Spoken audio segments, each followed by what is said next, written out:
So you believe God, the woman private part was bigger than God. You believe that? Hello everybody, what you're going to see here is this popular Muslim speaker at the Speaker's Corner is going to say something that actually backfires. Unfortunately, the Christian does not realize it backfired, but I will point it out to you. Watch this. I believe that Christ is the Son of God and is born of the Virgin Mary is because that is how it was revealed, and there's prior revelation to that. Hold on. It was not revealed. It was made up by I'm telling you to finish. All right, no problem. The fact that, for example, the Virgin Mary was a true virgin. He was born without intercourse. He was born without any impurity. This was prophesied previously. All is testifying that Christ is God, right? Because that's what's prophesied. So you see what you just did? Yeah. I never ask about Jesus, what is in the book. So basically, yeah, you will take off your brain because something is mentioned in the book. Even though God against our brain. So my question was not to do Jesus everything. My question, any person here, the Christian, Jewish, the Muslim, the atheist, if you take it to a hospital and you bring a baby just come out from a woman's private parts mixed with impurity and you tell him this is God, wallahi, even the Christian will spit on you. Say you're mocking me. Now what you just did is, that's why what is the beauty of Islam? The beauty of Islam, it goes in line with the sound intellect. The ugliness of Christianity, I have respect, it goes against our human intellect.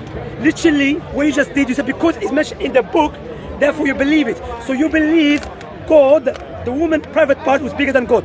You believe that? This is where Shamsi shoots himself in the foot, so to speak, by implying that God is bigger than the woman's private parts.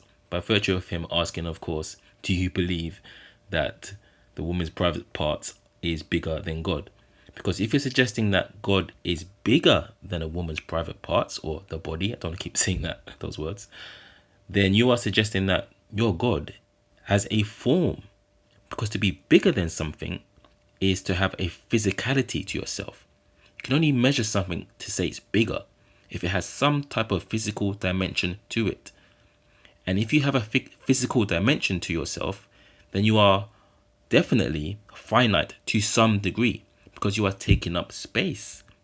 For you to be measured, you can only measure something that has space around it, of course. So that would be illogical. And this is what the Muslims who use this argument against Christians, and I'm not even Christian, this is where they fail to see that they are limiting God or putting their God, Allah, in a box, in a physical box, by saying he's bigger, using that word bigger, taller. You can say greater and mean size. You can also mean magnitude of like essence or importance and stuff like that. But when they're using it in terms of size by suggesting that God cannot be a baby, they are limiting their own God by suggesting that their God is also a form. So even if their God is bigger than Mary, their God is not bigger than space. It cannot be the creator of space. Because again, to have a physical dimension to yourself, to be bigger than something, means that you are both within space for you to be measured against to see that one is bigger. I'm speaking very simply. Now, I know some of you may push back against me and say, no, he didn't mean bigger. Or even if he did mean bigger, what he really means is essence. Or you could even say he's wrong. What he should have said is Allah is greater in essence or as a being. Still, if you are measuring Allah against so-called creation, then there must be some way, some methodology, some apparatus by which you can actually measure these things. Otherwise, you're just imagining it. You're just using your mind. You're just assuming and imagining it because it maybe says so in the book. And as he said, oh, just because you see something in the book, therefore it's real. But then you'll be doing the same thing. So again, whenever you're saying that your God is bigger than creation, in terms of size, you are essentially saying that your God also takes up space, but it's just bigger than creation. Do you see how simple this is to follow logically? Is your God bigger than size? Or is it literally impossible to quantify because it doesn't have a form? As some of you know, I suggest to you that God is simply everything, or you could say consciousness is everything, or God is consciousness. All that there is all that there is. And a word for it can be God or it could be consciousness. As soon as you make God a being, or even consciousness a being, pure consciousness, you run into trouble. Some of you might say that, oh no, God, Jehovah or Allah transcends reality, so it doesn't have a location. But no, if you're saying that it's not here, then it has a location. Or if you're saying that in this other realm, there's no dimensions to it, it's beyond comprehension, okay, but you're still contrasting it with so-called creation, which still means that there are two things taking up existence, taking up part of existence.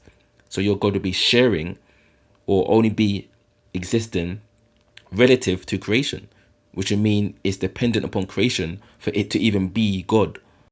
Yeah, in the corrupted book. This is completely ridiculous. I mean, Of course, I agree with you. It's ridiculous. That's what you believe. no, not me. what's ridiculous is what you're telling me. That's what I You're trying to tell me that if I find a random baby and someone tells me it's good, that I wouldn't believe it. I'm not saying I wouldn't believe it because it's not fitting for God to become man. Rather, I wouldn't believe it because there's no revelation to testify that that baby would be good. To be fair, the Christian defended his belief well here, because Shamsi was kind of being disingenuous, kind of using a straw man, because he knows, of course, the Christian wouldn't believe that anybody who says that a baby is God is definitely God. Of course, he only believes Jesus is God. Whereas in the case of Jesus Christ, there is sufficient testification, divine revelation that reveals to me that that baby is good. So hold on.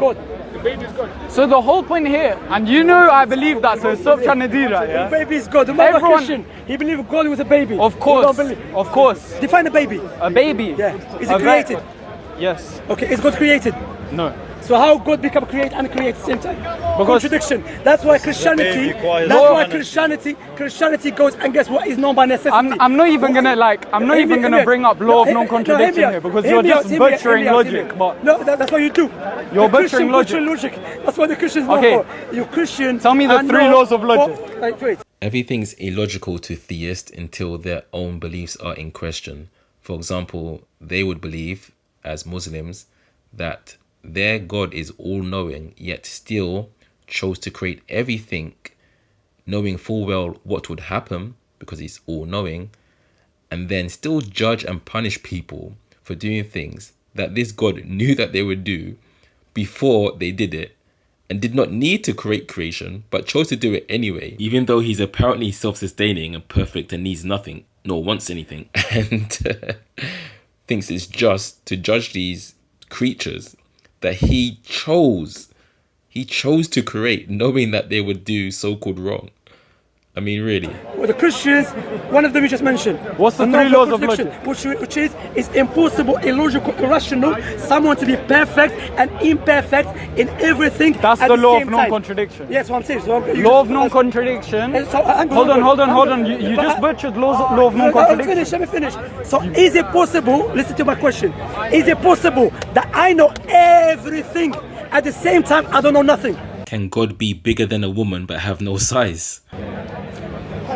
Yes, it is possible that Christ would. Hold on. Shamsi. That's it. Are you gonna let me?